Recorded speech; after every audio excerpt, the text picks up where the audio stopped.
Hi, everybody. Welcome to Beyond the Gates weekly recap, week 35 of the best soap opera on, as we used to say in the old days, the television set. I'm your host, Tim Shirer. I've been a soap opera fan and follower and columnist and critic for 40 years. 40 years I've been writing about soaps. So it's been, it's been a passion of mine. I got a nice little mark on my chin here. Here's some advice. Do not talk on the phone and attempt to shave right under the mouth because that part of your face moves and you will get a nice gash. And that's what I did. I got a nice gash in my face. So let's get to Beyond the Gates. Let's get to, a lot of stuff happening. Some of it, pretty much the main thing today that happened was, Martin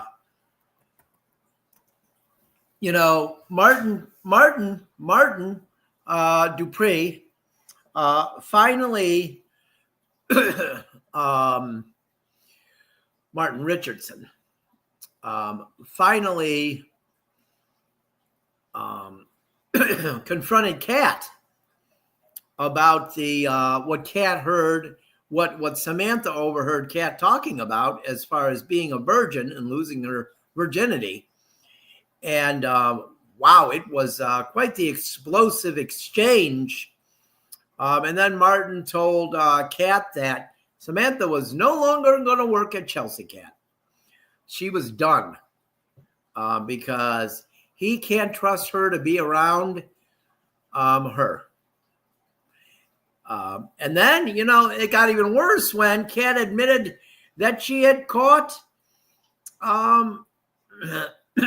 Samantha with that punk earlier at the Chelsea Cat headquarters. So that was quite the interesting,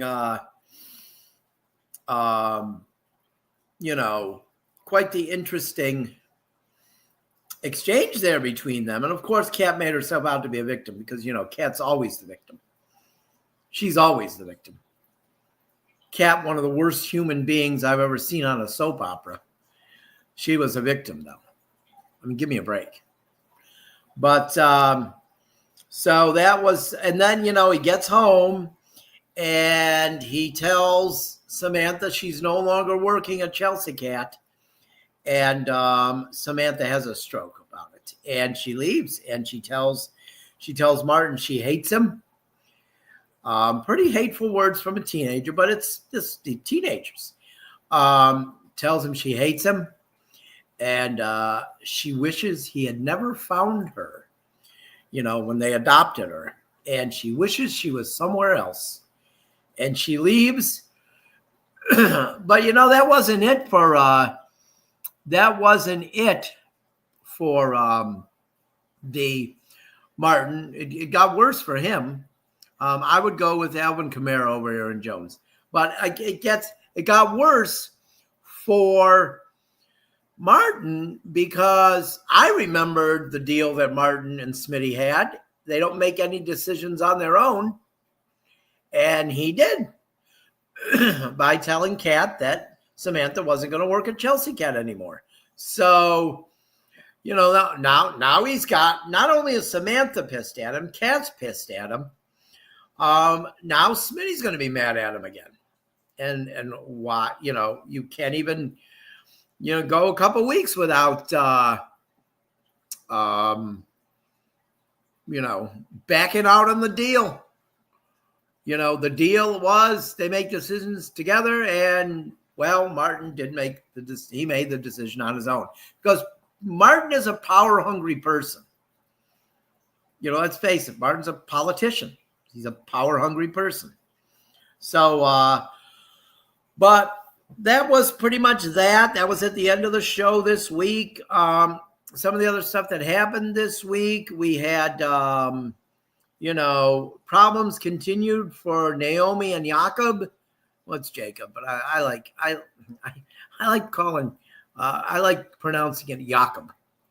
So there's a problem with Naomi and Jacob. They're still having issues, but they did agree to go get some counseling together. So that's a good thing. Earlier in the week, Andre opened up about his parents to Dani, and how it affected him in his life. And it was a very touching moment. I have to admit, it was very emotional. It showed a side of Andre that we didn't really see so far. But Andre's hiding something. I'm not sure what it is, but he's hiding something, Andre. And I don't know what it is. That's why I think he doesn't want to do the photo shoot. But, so I finally agreed this week to do the photo shoot with Dani. And and then, they're getting ready to go. They're all set to go to Los Angeles and do the photo shoot for Ridge Forrester and the Forrester Creations. And what happens? Derek, first early in the week, we got to set this up. First early in the week, Derek ambushes Ashley at the hospital about getting married, acting like it's an emergency. And he invites Jacob and Naomi to help them make the decision. And that pisses Ashley off, okay? But she gets over it quick. Well, she kind of gets over it. Ashley, she never gets over anything. She's probably still pissed that she tripped and fell on the sidewalk when she was like 7. But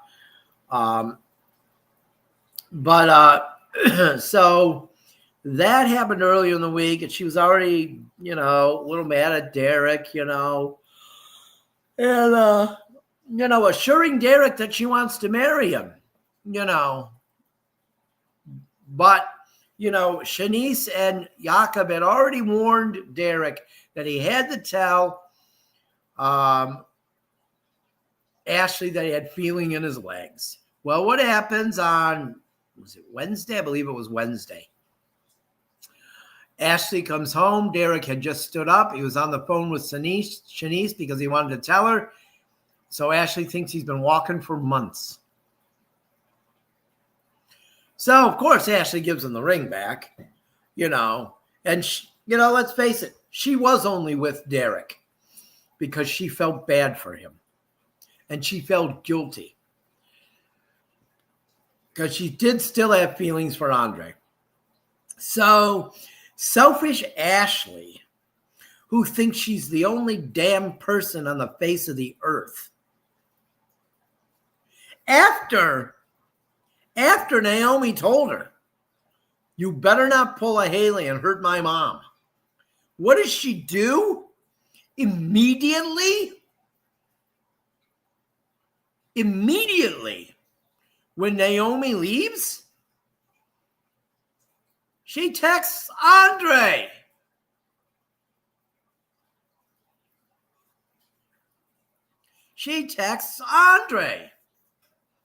And says, come over. And she tells him, that she made a mistake with Derek.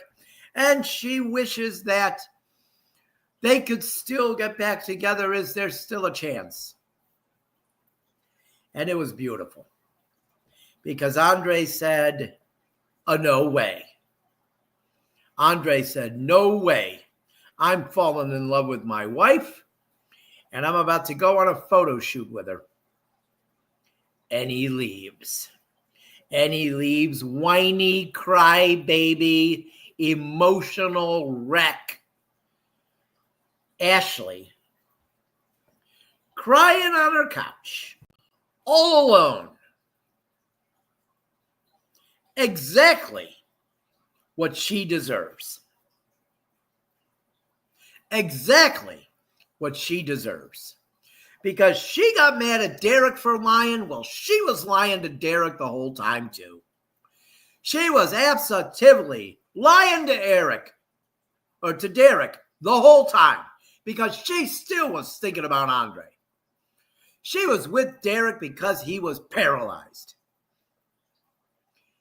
Better that Derek gets out of this shit now than getting married to her and then she leaves him.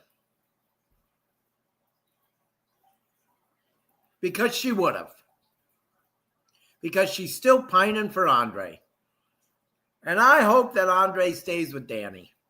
I hope he never gets with Ashley. It's disgusting. Ashley is disgusting. I was just starting to think that maybe she was okay. But no, she's not okay. She's a witch. Just like I said she was. She is absolutely the most... I don't know how to say it. She's the easiest character on that show to dislike. Even more than Kat. I can't stand Kat, but even more than Kat. Bucky and AJ for Puka and Rashad White. No, because when Bucky Irving gets back, Rashad White will not play as much. Don't do it. Don't do it. So, and Irvin's not coming back this week. So, but still, I wouldn't do it. But, okay, so let's get back to Gates. I'm sorry. People ask me fantasy football questions on the TikTok.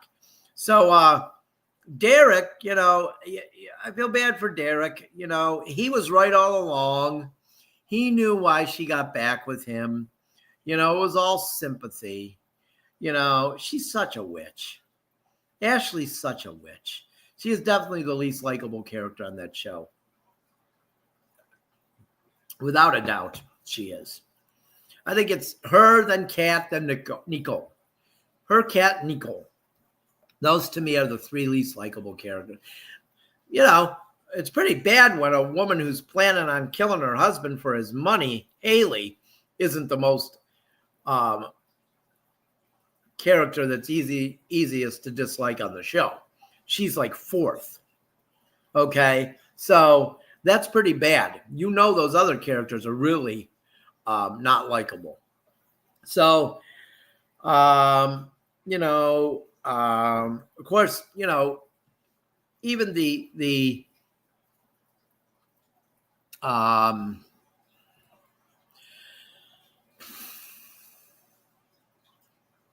no way. I would never not trade Quinton Junkins and Barkley for JSN. That's horrible. That's a horrible trade. No way I would do that. So, you know, Derek, it also caused trouble between, you know, Jacob and Naomi because, you know, then Naomi finds out that Jacob knew the whole time too that Derek could walk or that had feeling in his legs. So, of course, that causes trouble between them, and they're already having trouble. So, you know, so, but we got all that. You know, Leslie and Ava had a nice moment earlier in the week also. That was a good thing. Yeah,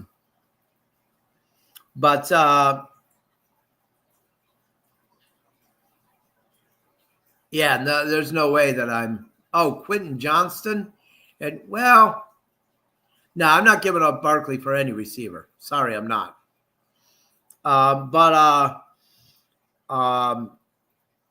Leslie and Ava, they're a good moment. And Ted, you know, let's face it. You know, let's face it.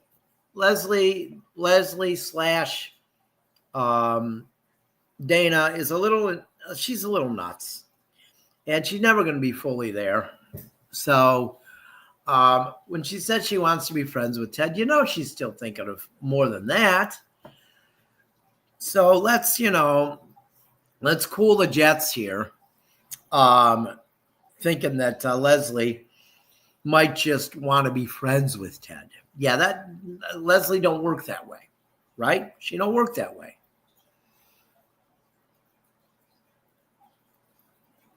Well, I guess if I don't know. Trading Barkley is a no deal for me. I'm sorry, it's just a no deal.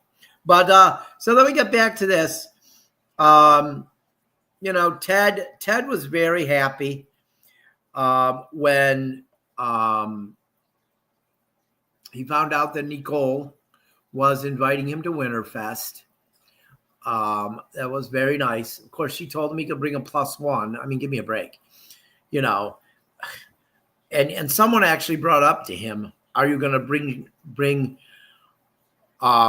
Leslie Dana?" Not, come on. If Ted's that stupid to bring Dana to Winterfest, then he doesn't deserve to get Nicole back. Okay? But he won't. He's probably going to bring Eva, which will piss off the selfish witch cat. Right? I mean, it will. That's going to piss the selfish cat off, because that's what Cat is, a selfish witch. You know, she's a selfish, self-absorbed, total witch. Colby Muhammad does a great job playing her. You got to give her credit. She does a great job playing her. I just, Nicole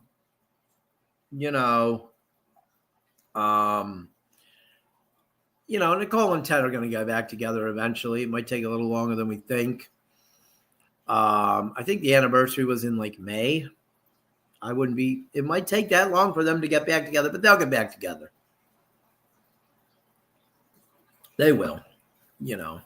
What I'm excited about is I can't wait till that Leslie/Dana's house is finished. What's that going to look like? What's that going to look like? You know what I mean? That's going to be interesting to see. And what's going on with Vernon and one of the articulates? I can never remember her name. I'm sorry, I just can't. I guess I could probably find out.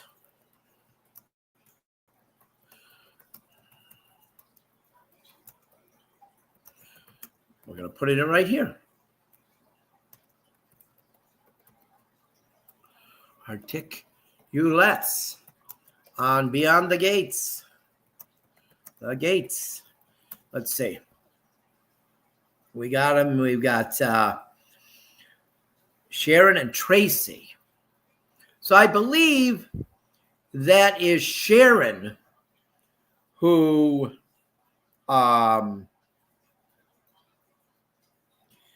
Sharon is who Vernon is secretly meeting with. It's got to be something for Winterfest also. It has to be. Like they're going to perform or something at Winterfest. It's got to be something like that. I can't believe.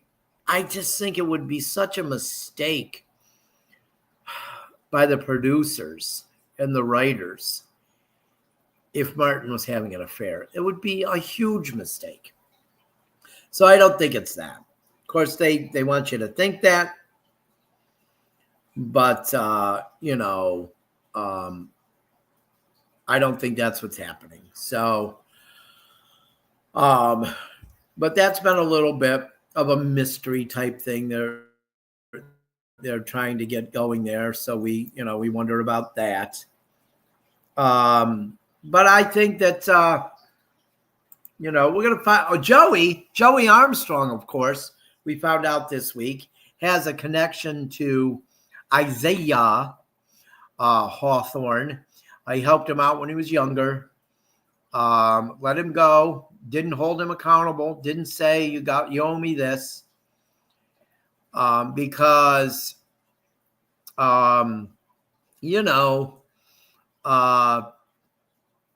felt a soft spot for the kid. And so I like I like that.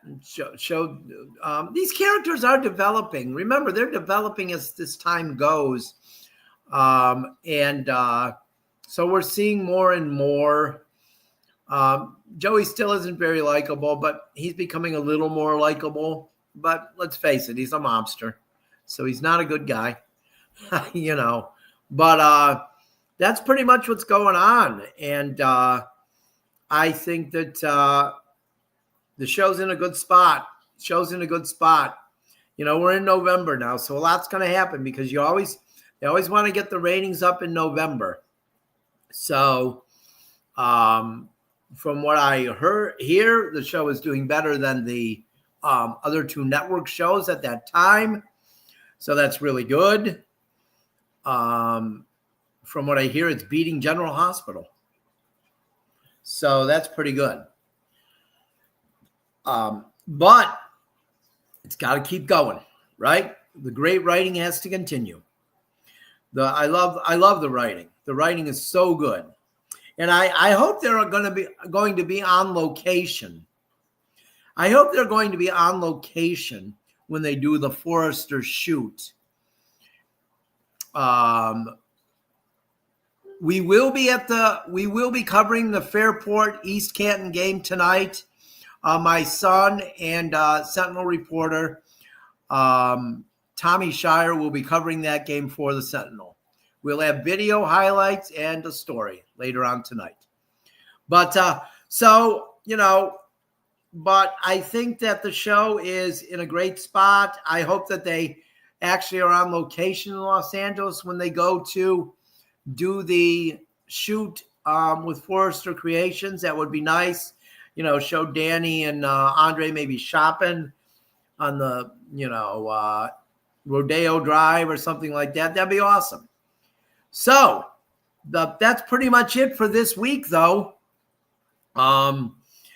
It's been great sharing this time with you, talking about the best soap opera on television. And, we got some exciting moments coming up in the next few months. You know, we're 9 months in already. How about that? We're 9 months in already. Isn't it amazing how time flies when you got a good soap opera to watch? Especially with winter coming here in the Northeast or in the Midwest. So it's going to be, okay, I got Gates today. It looks horrible outside, but I can watch Gates. But that's going to be it for this week. Until next week, 3 o'clock Eastern on YouTube, Facebook, TikTok, and Twitter. I'm Tim Shirer, and maybe I'll see you somewhere around Fairmount Crest.